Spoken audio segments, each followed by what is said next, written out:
All right, hello everybody. We're going to go ahead and get started now. Thanks so much for coming. My name is Emma, and I'm the founder of the Young Expressionists. And on behalf of the entire team, I'm super excited to kick off this guest speaker event.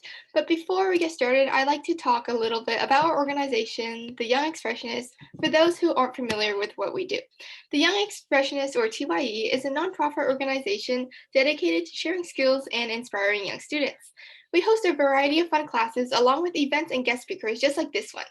We actually have registrations open for summer classes open today with all sorts of fun classes like graphic design, creative writing, and many more. You can register at our website at theyoungexpressionist.org. And one last thing before we actually get started, if you're not already on our guest speakers email list and would like to be added, Jacqueline will be sending a link to sign up in the chat any moment, so be sure to leave behind your email. You can also find this information on our website, which I believe is also in the chat. So without further ado, we're pleased to introduce our guest speaker for today, Dena Jackson. Dena is a TEDx speaker, comedian, yoga instructor, and the host of the Ego podcast on iTunes and Soundcloud.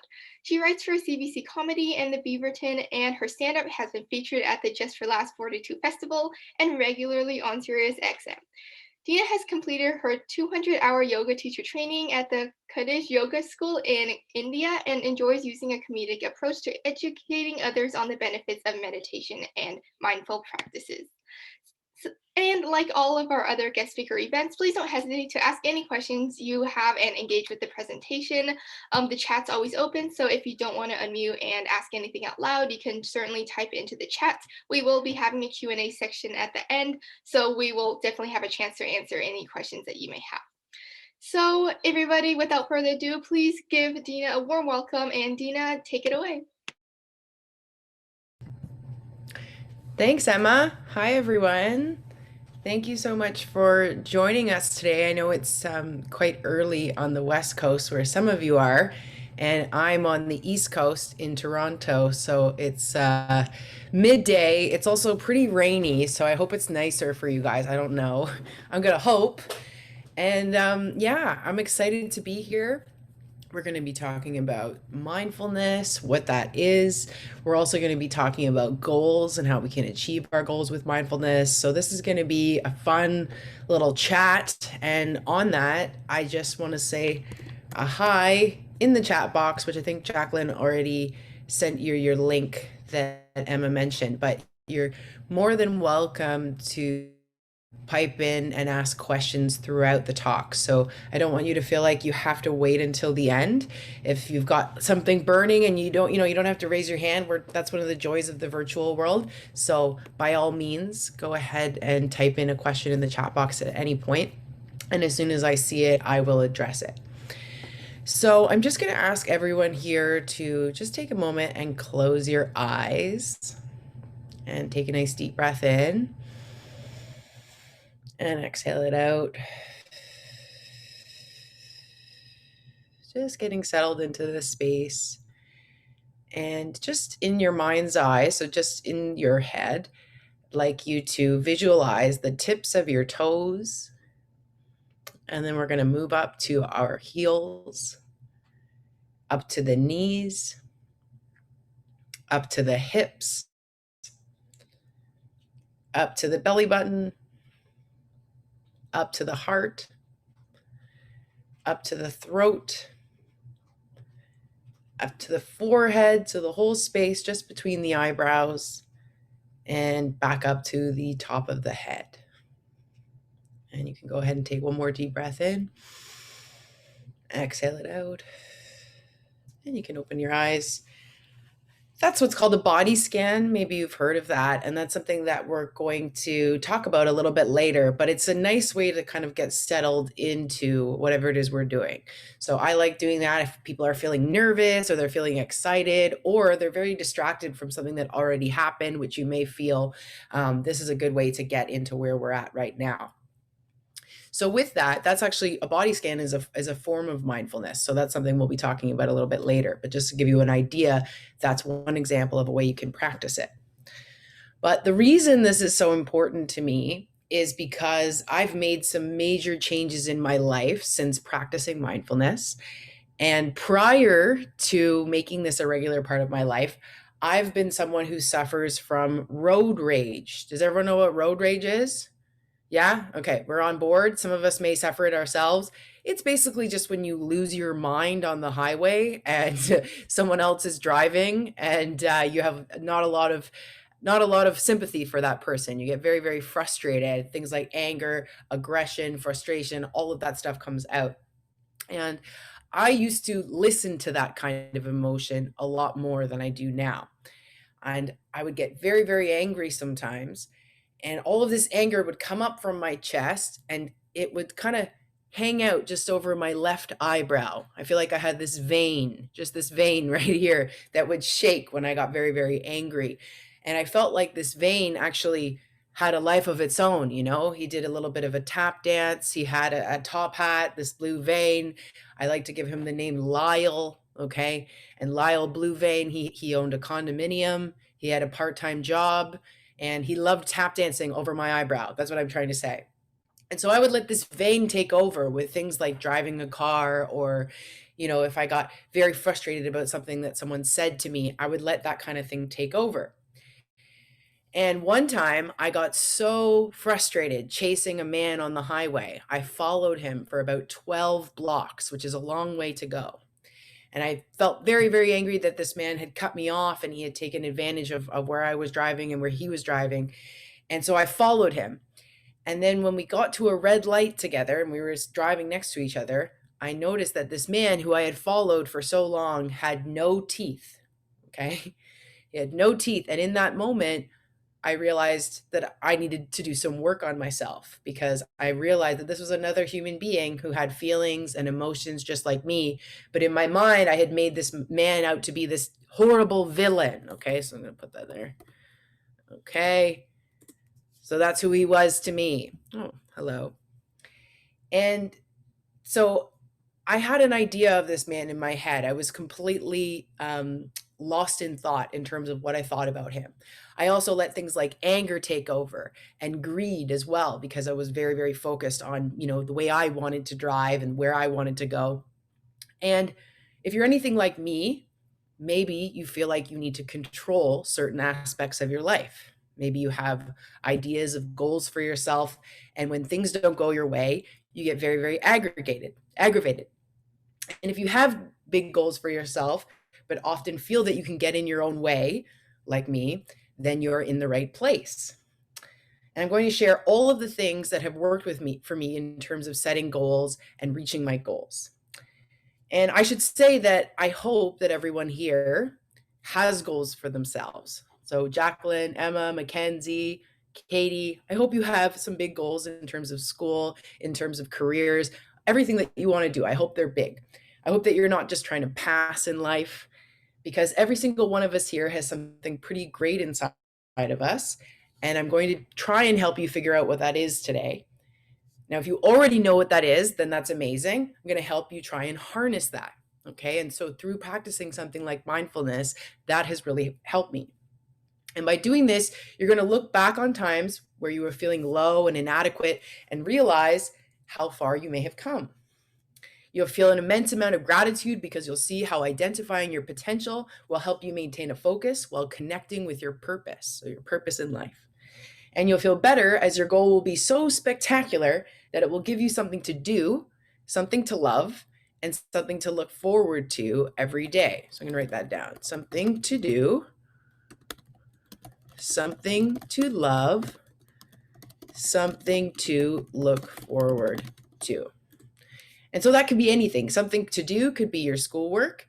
Something to love could be an animal or a family member or an art project. It could be any of those things. And something to look forward to could be something as simple as, I'm going to talk to a friend this week that I haven't seen or spoken to in a while because of the pandemic. Or I'm going to try a meditation, or I'm going to go for a walk in nature. It can be something very, very simple, but you're just going to be setting that stuff up for yourself. So I know that a lot of us struggle with things like control. I certainly have control issues. And a lot of us get upset when things don't go our way. But if I've learned anything from practicing mindfulness, it's that trying to grab things with what I like to call your meat hooks, give you the exact opposite of whatever you're trying to achieve because you're trying to control it. And in the instance with my road rage that I brought up earlier, I wanted the whole road to myself, which revealed my greed. Okay. And when that man that I was talking about, who I chased for the 12 blocks, when he didn't do what I wanted, I let anger take over. Okay. These are all the emotions that it came up. And prior to meeting him face to face, I created a fabricated idea of him in my head of what I thought he looked like. Okay. So I was then lost in thought. I imagined that he was like my evil enemy, this man, a villain. Okay. He was an evil villain and he smoked cigars and he had bushy eyebrows and a leather cape. And he said things like, looks like it's just you and I, Jackson. Wah, ha, ha, ha, and smokes a cigar. Okay. That's what I pictured. But this guy was none of those things. But that didn't matter in the moment because I was so deep into this story that I had created about him. Have you guys ever done anything like that where you imagine someone being a certain way, but they're really not that way? Yeah. So that's what I'm saying. I created this guy to be a villain when he really wasn't. Now, you might have noticed when I'm talking about that story that I was able to identify where I was greedy, where I had some anger, and where I was lost in thought. And that's all thanks to practicing mindfulness, because before I started practicing it, I certainly had no idea how to identify my emotions before. I would become so caught up in a web of feelings that the knots I had created in that web just felt too tight to dissolve. And before I made practicing mindfulness part of my routine, I had no idea how to recognize my emotions as they were coming up, or that I had the capability of knowing that I could deal with them in a very healthy way. I didn't realize that I could step outside of my stories and watch them like a movie instead of losing myself in them. And I had no idea that I had that kind of power, but I do. And so do you. So by now, you know that I'm a speaker. That part's been established. And I'm also a stand up comedian who often got caught up in the idea of fame. Has anyone else thought about that? Ever dreamed of becoming famous? Yeah, a couple nods. Yeah, we've got a thumb. Okay. Now, I really wanted that. And when I started comedy, that was my main goal. I wanted all the glitz and the glam. I wanted like a big sun hat, like J-Lo, you know what I mean? And my cat, she would sit beside me. She'd have a matching big J-Lo sun hat. We'd be at the Bellagio Hotel in Vegas. She'd have all her jewelry and her Pandora bracelet with all kinds of charms. I was completely delusional. This is what I wanted going into this industry. And I was disconnected from reality because I exhibited this repetitive need to control and I needed to know how every outcome was going to happen. And this need to control came up in every aspect of my life and my career. I said to myself that if I didn't achieve one particular goal, then I was a huge loser. And as a result, I went from feeling angry at my lack of success to feeling a complete sense of hopelessness. I was setting myself up for failure with these idealistic expectations and getting bogged down by failure to meet them as a result. So it was like this endless cycle. It was a pattern that I've been able to identify through my mindfulness practice. And as you know, you can't control every aspect of your life, but you can, however, set personal goals for yourself and use mindfulness to help you achieve those goals. And in my case, I needed to shift my desire to succeed from a state of lack to a state of appreciation and positivity and a confident state. And that change heavily involved releasing the need to control things. So I'm going to show you how to do this by setting a goal for yourself and staying on track with your goal. This will help you achieve wonderful outcomes without having to control every detail of how something comes into fruition. Now, I'll need you to keep in mind, however, that this takes work. Okay, this takes a level of discipline, which we're going to get into. And if you're willing to make a commitment to yourself, then you're going to achieve some amazing results. I promise you that. And if you're committed and stick with your practice, then positive changes are going to happen for you. But I'd also like to mention that that angry girl who was in the car chasing that man who I talked about earlier, that villain, she still lives inside of me. She still sits in my heart. But her voice is a lot quieter now. And whenever it gets a little bit louder, I recognize that maybe I'm behind in my mindfulness practice. So I would like each of you to imagine a world where you set a goal and you achieve that goal. A world where you're feeling alert and you're also feeling at peace. You've become more self-aware. noticing your emotions and how you respond to them. And difficult situations in life are still going to happen, but you'll feel better equipped in terms of how you can handle them. Now, this is because you'll have become able to identify these situations as just situations that are happening and not situations that are happening to you. So you'll have a regular wellness routine that becomes a home base for you.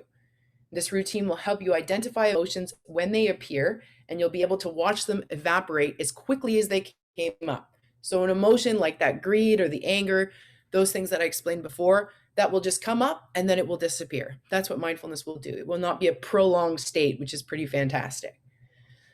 And over time, your emotions will become less and less intense, and things like fear, anger, greed, anxiety, depression, those things won't affect you in the same way that they once did. You'll be able to enjoy the present moment more regularly instead of reminiscing about the past, so thinking about something that already happened, or anticipating the future. Okay, and that's where emotions like depression and anxiety usually sit, when we're not in the present moment, not in the now. So, what is mindfulness? That's a good question. I'll write it down here. Does anyone know what it is? Like, if you don't, that's no problem, because that's why we're here. Mindfulness is the practice of coming into awareness of what your mind and your body are doing. Okay, so mindfulness is the practice of coming into awareness of what your mind and body are doing in any given moment. So the more you intentionally practice mindfulness at the beginning of your day, and that's very important, I suggest starting first thing, the more you'll become naturally aware throughout your day. Think of it's like going to the gym for your mind. You don't get muscles on day 1. You don't even really get muscles on day 5. But if you keep going incrementally, you're going to start to see those results. So to practice mindfulness, I suggest that you develop this morning practice for 5 or 10 minutes each day, where you'll spend time studying your mind and studying your body. So you can do this as a seated practice or as a walking practice. I suggest trying a seated practice first, and then if you're really not enjoying it, then you can try a walking practice. And at the end of this talk, I'm going to share some resources for different apps that you can try. Like some of them are called Calm, Headspace, Insight Timer. These are all some great apps that you can try on your phone where you can try practicing mindfulness or do some basic meditations for 5 or 10 minutes each day, which I highly recommend. And then so I'm going to explain how we can practice mindfulness shortly, so not to worry. But while you do this, you're going to watch the body and all the weird things it does. And it does really weird things. You're going to notice that it moves all on its own. You're going to notice the sounds that your body makes. You're going to notice the smells that it makes, which are not often pleasant smells. We're talking like bad breath, right? We all have horrible breath. Let's be honest with ourselves. But hey, now that we're more aware, we'll be able to recognize when we need a breath mint or 7 breath mints. We'll become more aware from that. And it's pretty remarkable how much the body does without the mind knowing it. Is mindfulness and meditation the same thing? That's a great question. They are not the same thing. And so I'll address that a little bit later. But for both, you can do a seated practice. But when you're practicing meditation, you only do that in a seat. Whereas with mindfulness, you can do it in a seat in the morning, like we're talking about, but you can also do it throughout the day. Okay, you can turn regular daily routines like taking a shower, for example, or doing the dishes or folding laundry, and you can turn those into a mindfulness exercise. But that's a great question, and I'll show you some examples of how you can do that a little bit later. So the more soon you're going to become more aware gradually over time by building this practice. And you'll notice how you fidget when you're seated, how you're squirming around from position to position. You'll notice how much the mind tells the body to do things and we're not even aware of it.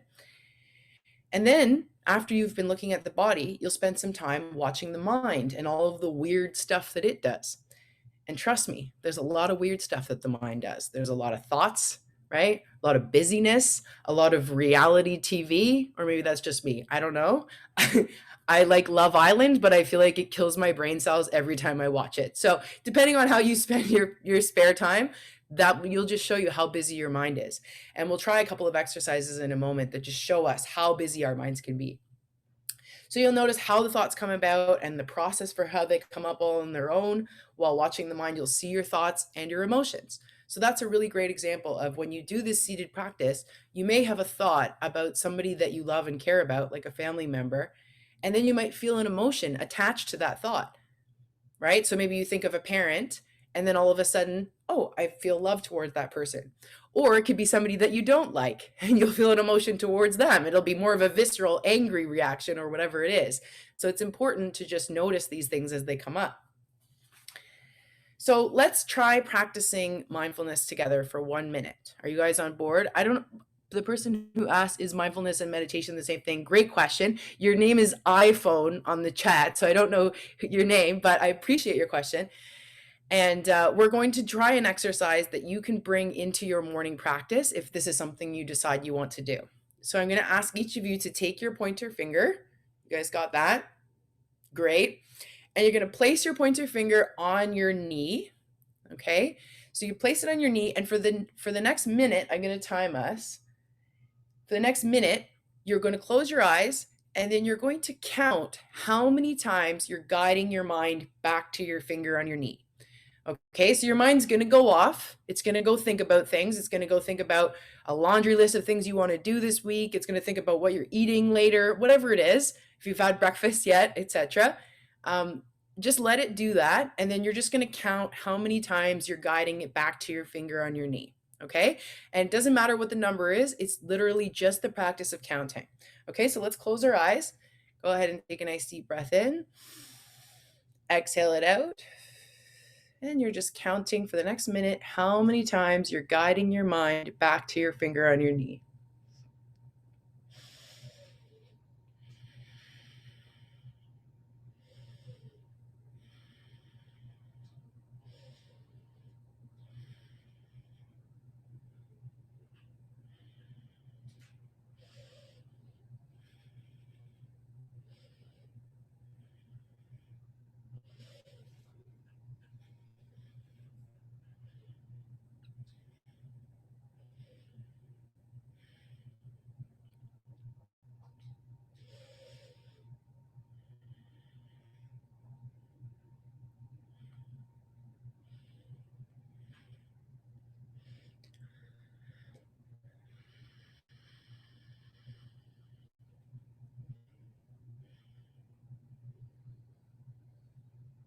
Okay, so you can open your eyes, and if you like, you can type your number into the chat box of how many times you counted your mind guiding it back to your knee. And once again, it doesn't matter what the number is, it's just figuring out what it is in that minute, and then 5. Awesome. 5. Okay, cool. 10. 6. Okay, cool. Mine was 18. It doesn't matter. All it is that you're doing this practice of counting how many times it's coming back. And by doing that, you're building that strength with your mind. You're building that muscle, right? And by doing that, you're becoming more mindful. So if you can develop something like this each day for 5 or 10 minutes, where you're using your finger on your knee as your home base, go for it. You can also use something like a mantra. So if there's a word that you like I like to use like loving or peaceful, just because it has 2 syllables. So something like loving, peaceful, like those kinds of things. And those can be your home base. So once again, your mind's going to go off when you're doing this seated practice, and you're just guiding it back to your mantra of peaceful or loving. Some people also like to use their breath. So these are all instead of the finger on the knee. You can also do something called the body scan, which we did at the beginning of this exercise, and that's a great way to build body awareness. So any of those things are a great starting place for building a mindfulness practice. Another thing you can do, which my friend iPhone, I don't know who iPhone is, but I really appreciate your question, is you can try bringing this practice into this daily routine, which we touched on a little bit before. So one of the examples I gave was take a shower, which I hope you guys are going to do this anyway at some point, right? We're hoping to bathe. I know it's a pandemic, but we're still doing that. And so if you can try bringing this exercise into that act of having a shower. So you go in, you have that task, turning on the faucet, getting the soap, putting it in your hand and in your hair. Your mind's going to go off. It's going to think about the grocery list you have to do. And then you're just guiding it back to the task of having a shower. So that task becomes your home base. So you're really just finding something that works for you. And I encourage trying a couple of these different options out. And again, I'm going to list some apps at the end that you can try if you want to use a recording as well for building your morning practice. So now I would like you to think about a goal for yourself. Okay, so we've first established that we're going to build this morning practice of 5 to 10 minutes a day, practicing some mindfulness. On top of that, I would like you to think of a goal for yourself, any kind of big goal. So this can be a career goal, it can be a relationship goal, it can be something with your health. Just make sure that it's something that feels like it could be something that's connected to you. So I'm not talking about winning the lottery or becoming famous. Like those things may or may not happen, but they're not attached to who you are as a person. So pick a goal, something that's important to you, and you can use this as part of your morning exercise. So some of my goals, to give you an example, is one day I would love to perform comedy in a theater of 2,000 people. I'd love to publish a book, and I'd love to do a handstand. Those are 3 things I really want to do. So they're all connected to me for different reasons. You know, I'm a comedian, I want to perform. I'm a writer, so I'd love to publish a book. And I want to do a handstand because I'm a yoga teacher and I love yoga and that's something I want to do. So things that make sense for you. Okay, so think about your goal and I would love for you guys to give that some thought right now. And go ahead and do that. And now when you start your mindfulness practice each morning, that 5 to 10 minutes, I'd like you to add on 2 minutes each day of only thinking about your goal. Okay, so you've got that 5 to 10 of your practice. 5, I can't seem to write. I'm glad that's not what you guys brought me for writing.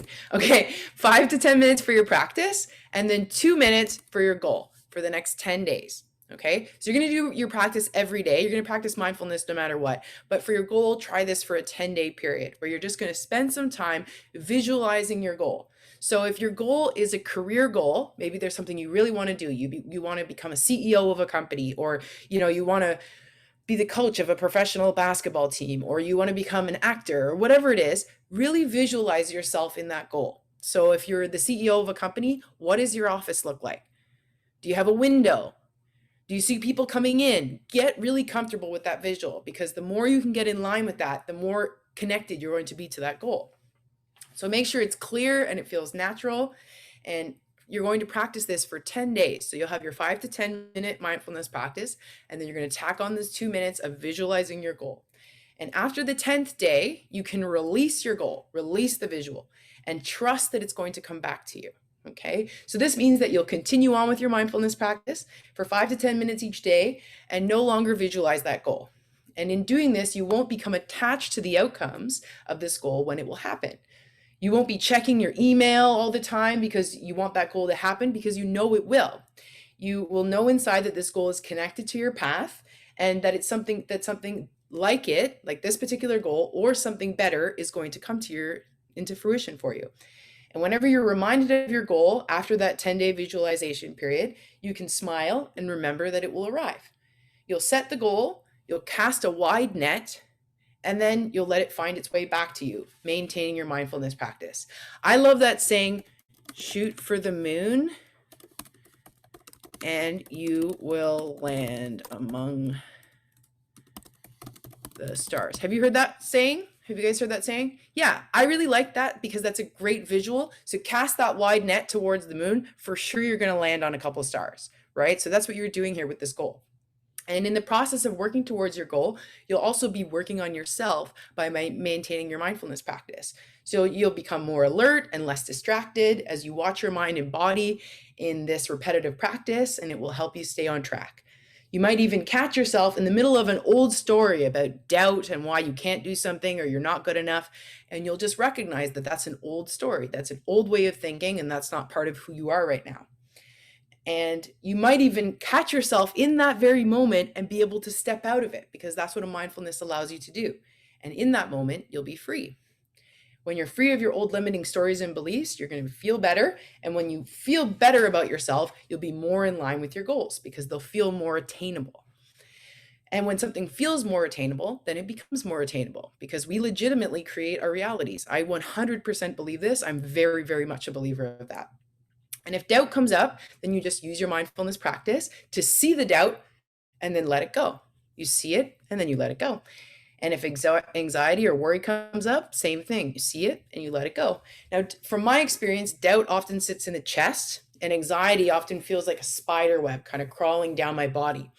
And the more you start practicing this body awareness or doing these mindfulness exercises that we talked about, the more you're going to become aware of where these emotions sit in the body. You become aware of yourself and your environment. You'll also become aware of things that may or may not be serving a purpose for you anymore. And so when I say that, that could mean things like social media, gossip, sugar, caffeine, alcohol, all of those things. You may learn those things are not serving you in a good way anymore. And that might be just from becoming more aware of what you like and what you don't like.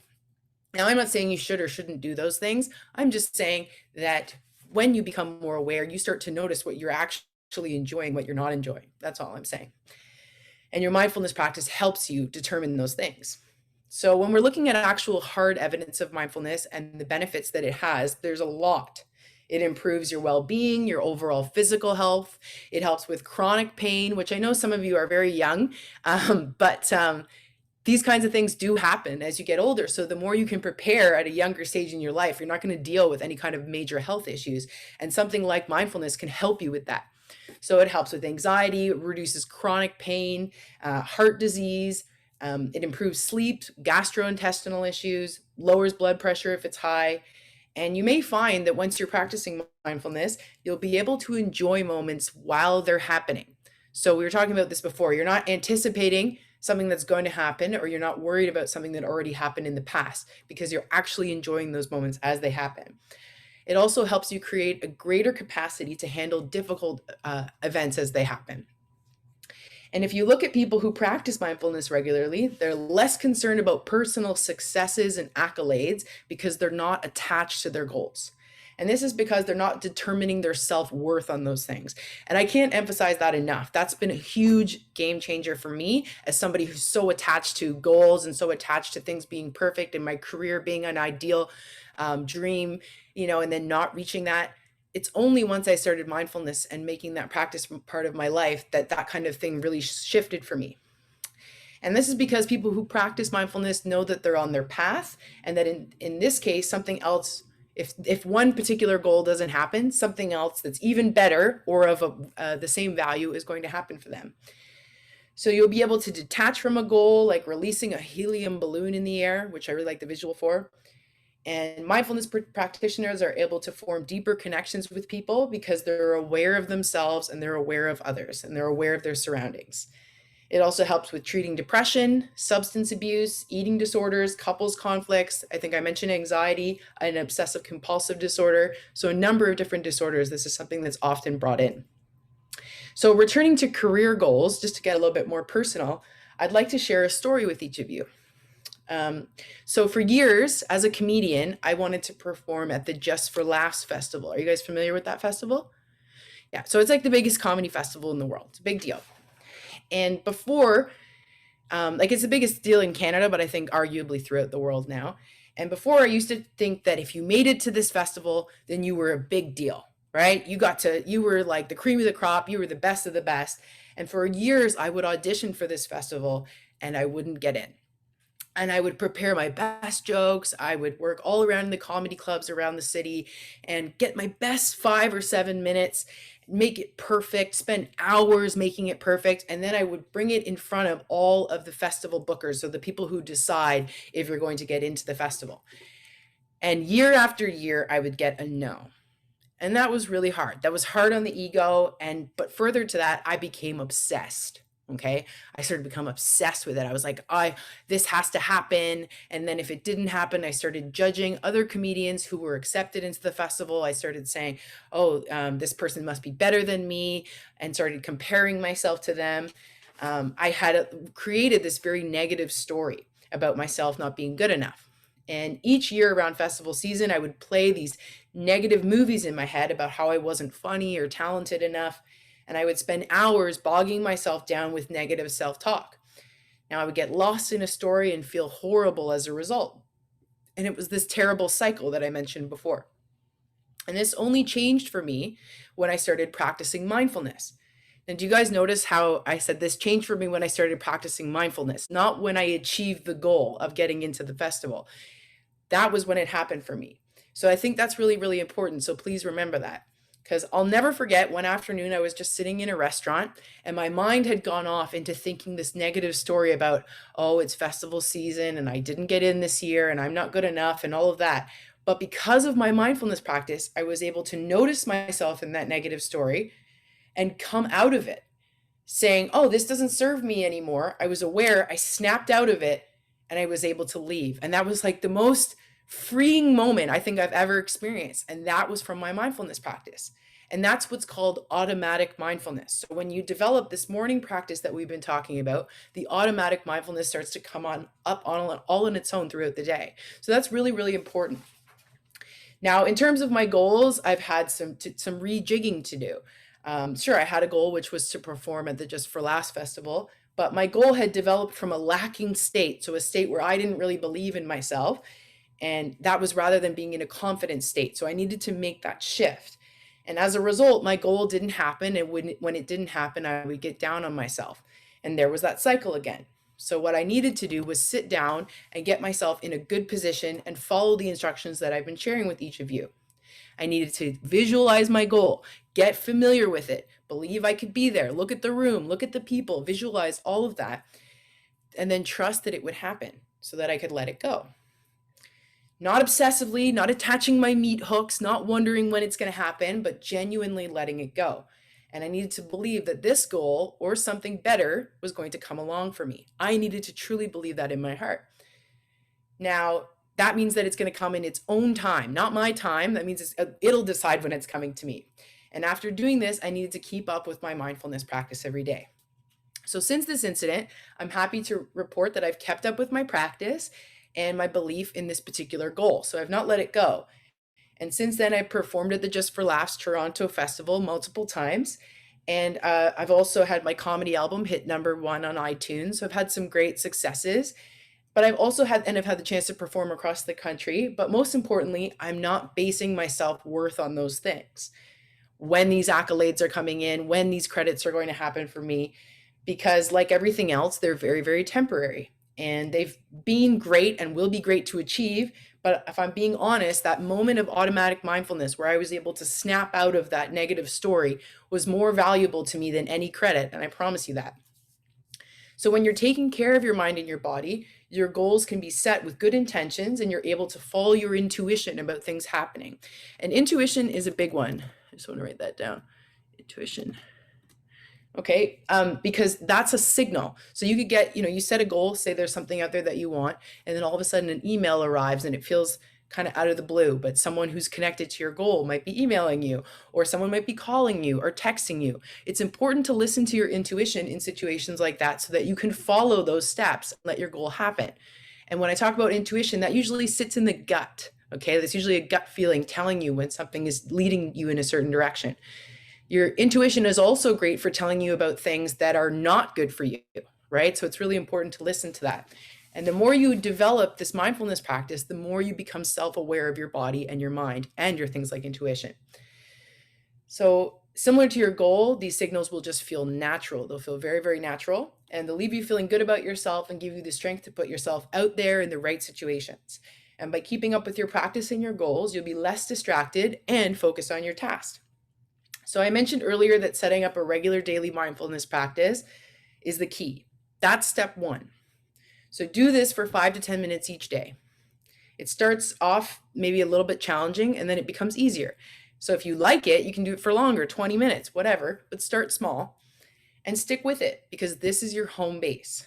This is what you're starting from. And there are 3 more steps that I'm going to add to that I'm just going to kind of outline for each of you. So in total, there's 4 steps. So the first one is develop, I just put Dave, not develop, develop your mindfulness practice. Okay, that's step 1. So that 5 to 10 minutes each day. Okay. And this is your baseline, goal or no goal. This is something I encourage you to do each day. And that's, again, I'll list some apps at the end that you can start with, or you can try any of the exercises that we did. The next one is set your goal. Okay, number 2. So develop your practice, set your goal. Okay, so be specific. Like I said, visualize that room, visualize what it looks like for you. It could be the career goal, the relationship goal, but don't choose something that's not attached to who you are. So, not the lottery, not fame, not something trivial. Those things may or may not happen, but they're not connected to you. Spend that time visualizing your goal, get specific on it, and reflect on that goal for 1 to 2 minutes every day for 10 days. Okay, so you're going to do your mindfulness practice. So ideally, this is 12 minutes of your day, 5 to 10 minutes doing mindfulness, 2 minutes working on your goal, visualizing it for those 10 days. Number 3, introduce the choose again method. Now, this is an important piece. Okay, so this is step 3. Choose again method. So this is your maintenance. This is to reprogram your thoughts whenever negative old stuff comes up. So like old doubt saying, I'm not good enough, I'm not smart enough, it's never going to happen for me. You're going to notice a negative thought when it comes up. So this will arise, it may happen. You're going to acknowledge the thought. You're going to forgive the thought, and then you're going to choose again. So I'll just give you another little piece here if you want to write this down. So you're going to notice the negative thought. B, see it. So see it or acknowledge it. C, choose again. Oh, sorry. C, forgive the thought. And then D, choose again. There we go. Forgive the thought. And then D, choose again. So this is the choose again method. So you see it come up using your mindfulness practice. It might come up. You're going to say, okay, I see you. I acknowledge it. I'm not suppressing it. I'm not pretending it's not there. And then you're going to forgive it. You're going to say, okay, I forgive this thought. It's just an old thought. It's coming from an old way of thinking where I doubted myself in the past. And then you're going to choose again. So you're going to choose the next best feeling thought. So let's say you're thinking about, you want to get into a certain college or university and you've really, really set on it. And then all of a sudden a negative piece of doubt comes up and says, no, I'm not good enough. As soon as that happens, you're going to choose the next best feeling thought, which could be, I am loved. I am smart. I am worthy. Whatever sounds natural and it feels like you could replace that old one. This is important. And the choose again method is important because it's boosting neurotransmitters in your brain. Now, neurotransmitter is a long word, but basically it's creating new pathways in your brain. So you're creating new pathways so you can think and bring in this nice positive stuff. And by doing this, you're kind of weeding out your old negative thoughts. So getting rid of some of those weeds, that's how I like to think of it, in your garden, and let the good stuff bloom. Let those roses, let all those beautiful daffodils, all of those things come through. And that's your goals and your good intentions. So you'll be able to see it. You'll notice when you get caught up in something, and then you'll be able to move away from it with your practice. Now, negative events and negative thoughts are still going to happen, but we're going to be minimizing how much we react to them. And anything we feel inside, this is important, is mirrored on the outside because, as I mentioned before, we create our reality. Right now, we're currently reaping the results of whatever is going on inside of us from that old stuff before. So by rejigging some of that old stuff and making mindfulness part of our daily life, we can alter this in a major way. Now, the fourth and final step of this is to receive. Okay, receive. Now, this one's really important because you must be open to receiving. And that means not trying to control how your goal comes to you, trusting that it's coming, knowing that it's coming. Your mindfulness practice will help you work on that non-attachment to it. And if you can, after you've set your goal and set your intention, after those 10 days, just release it. Just let it go. And you'll know when it arrives that you know that it's going to come, but you're not attached to how it arrives. There's nothing wrong with reflecting on your goal now and again with journaling or vision boards, if you like that kind of thing as well, just as long as you're not hyper focusing on it. And it's important to notice how you're feeling right now when I talk about this. So here's a question for each of you. When I talk about this stuff, notice how you're feeling right now. So do you feel confident? Do you feel good? Are you feeling honest with yourself about that? And here's a way you can test it, okay? Try saying this to yourself just in your head, okay? Success is easy. Let's just try saying that right now in your head. Success is easy. And notice how it feels in your chest when you say something like that. Does it feel natural? Is there some weird kind of stuff coming up that feels like there could be some old doubt or whatever it is? Anything that feels uneasy might be there. And so you're just noticing how that comes up, noticing that uneasiness and then letting it fall. And keep watching it so that eventually it will dissolve. And by practicing mindfulness, once again, uneasiness will come up and then you can let it go. When you become more aware of your emotions, you can observe them rather than get caught in their web. And I described this process earlier as setting yourself free. So this means waking up and feeling good all on your own, not wanting validations from others, not going to a beautiful place just so you can take 50 photos for social media because you're just going to enjoy the moment rather than try to take a photo. Because, you go to a famous place, there's probably a million photos you could buy, but the moment you're never going to get back, right? So just remembering that everything is very much temporary. This means becoming the best version of yourself and noticing how thoughts and emotions that used to bog you down are no longer an issue. And if you stick with this work, you're going to reveal your best self by doing it. And you'll take on a natural leadership role because other people are going to see how you glow with this work. And they're going to be like, hey, what'd you do? Did you change your hair? Emma, Jacqueline, did you change your hair? You look different. You're like, no, I've just been practicing mindfulness, just been working on myself. People will want to know. They'll be like, how do I do this? What do I do? But you have to do this work. Mindfulness is simple, but it's not easy. It requires discipline. And you'll notice that after you've implemented these changes in your life, that you're working against the stream. Okay, so that's how my teacher describes it. When you're just naturally not practicing, you're going downstream. When you start practicing, you're going upstream. So it's harder, but the benefits are there. And if you fall out of it, then you're going downstream again, which will happen to the best of us, but just get back on the horse. That's the biggest thing I can say. The worst thing you could do is not practice at all. So as long as you keep at it, just start small. Don't give yourself a hard time if you miss a day or whatever. Just get back on it. Dust off those cobwebs, keep going. Because right now you're coming into a higher understanding of your purpose with this work. You're peeling away that old stuff, that old conditioning that no longer serves you, and you're tapping into the good stuff inside. So try to remember that, like I said, what is outside mirrors what's inside. It's always a mirror. So we're doing this rejigging now on the inside so that we can glow on the outside. And we have this beautiful armor on now that prepares us for these things. And this fire, this glow that I talk about is getting bigger by the moment. So yeah, I think that's everything from me. I'm just going to share some resources here. As I mentioned before, here we go. So first, I'll just list a couple of books that have been really helpful for me. One of them is The Power of Now, Practicing the Power of Now. These are great for learning about mindfulness. To See the Truth is from my teacher's teacher. Mindfulness for Beginners is a great place to start, John Kabat-Zinn. And I Am at Peace by Susan Verde. Those are all great books to start with if you're interested in practicing mindfulness. And here are some apps. So you can go ahead and take a picture with your phone if you like. Headspace is wonderful if you want to learn how to practice mindfulness. Calm has walking meditations, sleeping meditations. Insight Timer, also great. They're all. Calm also has a whole section on grief if that's something that's interesting to you. And this is where you can start for that 5 to 10 minute practice. Okay, so I'll stop sharing now. And thank you so much for having me, everyone. I don't know if anyone has any questions, but feel free.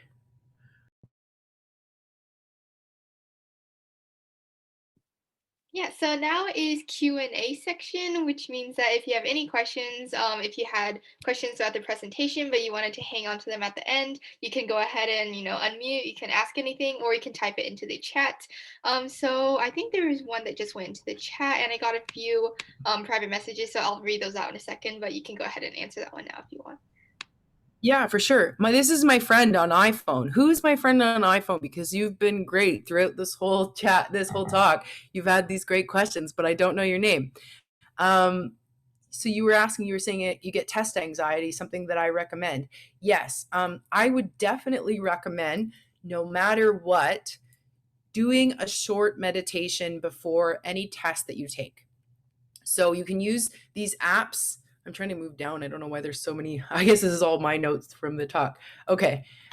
So if you don't practice at all right now, that's fine. You can try using one of these apps that I suggested. And those are some great guided meditations. Calm is great. So I'm just going to write that one because that was listed on there. Great starting place. So my pal iPhone.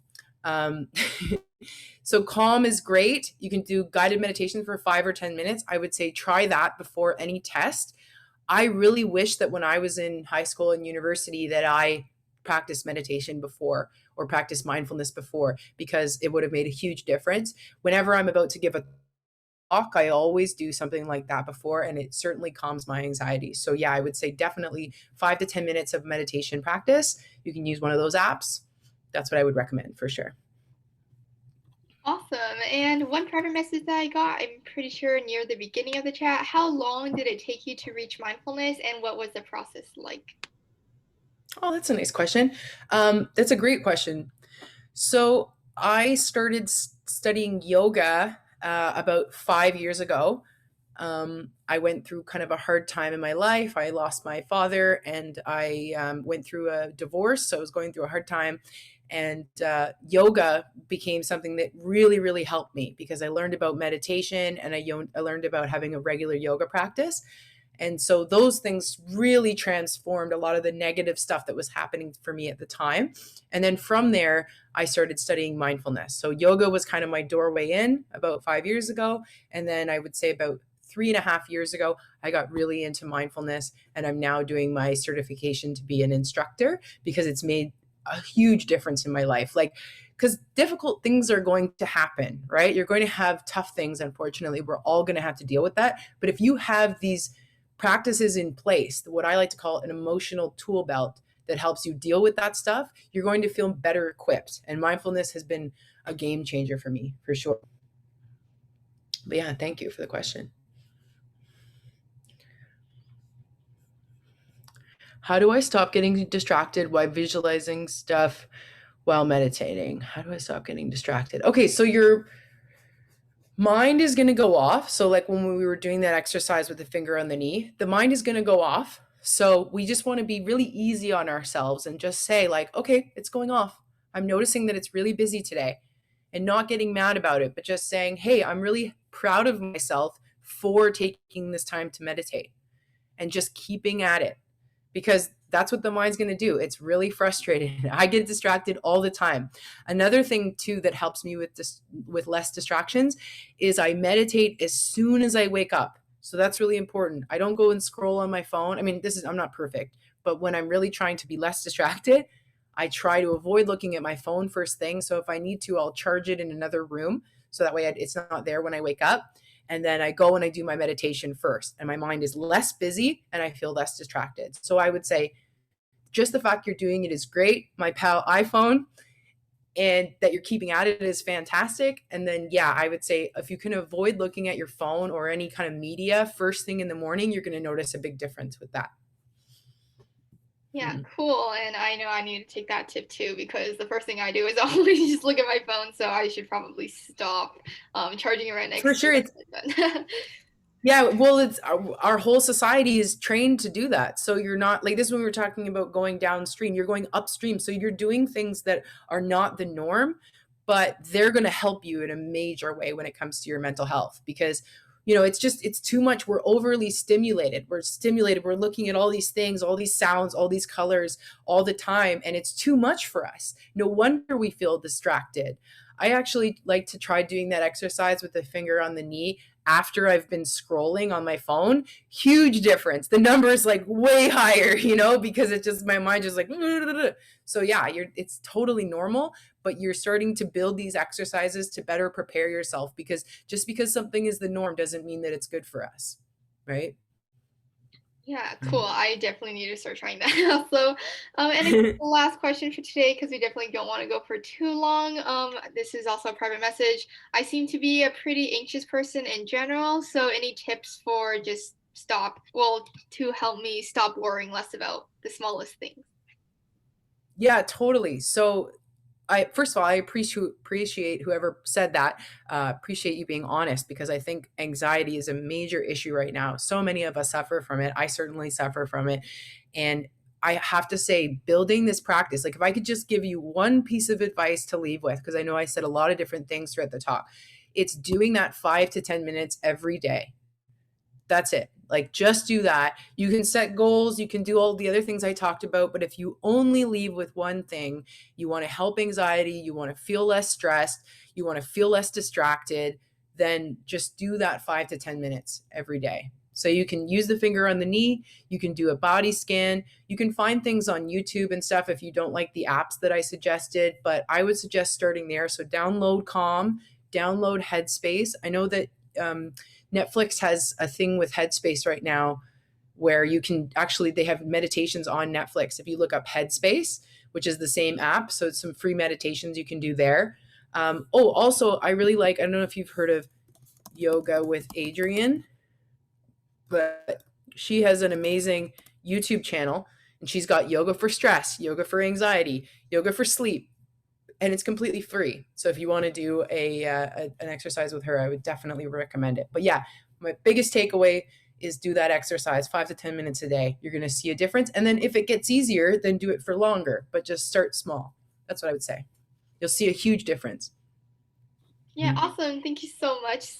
So like I mentioned, that would be the last question, as we definitely don't want to go for too long, and I think we have like a minute left. So just a reminder for everybody that has attended today, if you haven't joined our email list yet, be sure to drop your email in the form that is somewhere in the chat. I think you have to scroll all the way up. But just to be notified of future guest speakers and also just like TYE events as well. Just one last thing, this webinar was recorded and will be posted on our YouTube channel soon. And we'll definitely send everybody who is on our email list, so that's another reason to sign up, the link to the YouTube video as well as the notes from this webinar. So that will probably go out after the video is posted, probably tonight or tomorrow morning. So that's basically it. Thank you all so much for coming. We hope you learned a lot. I know I certainly did. And we hope you enjoyed the presentation. We'll see you next time. Yeah, sorry, just before everyone goes, I put my website there. If anyone has any questions about mindfulness and you want to send me a message, you can certainly do that. I just put my website. So if you're like, hey, I'm trying to practice and I'm having a hard time, I love talking about that stuff. So you're welcome to email me. Yeah. Thank you so much for having me. Yeah, You guys, this was lovely. Thank you. All right. Well, have a great day. Have a great rest of your weekend. And you too. Thank you. Bye.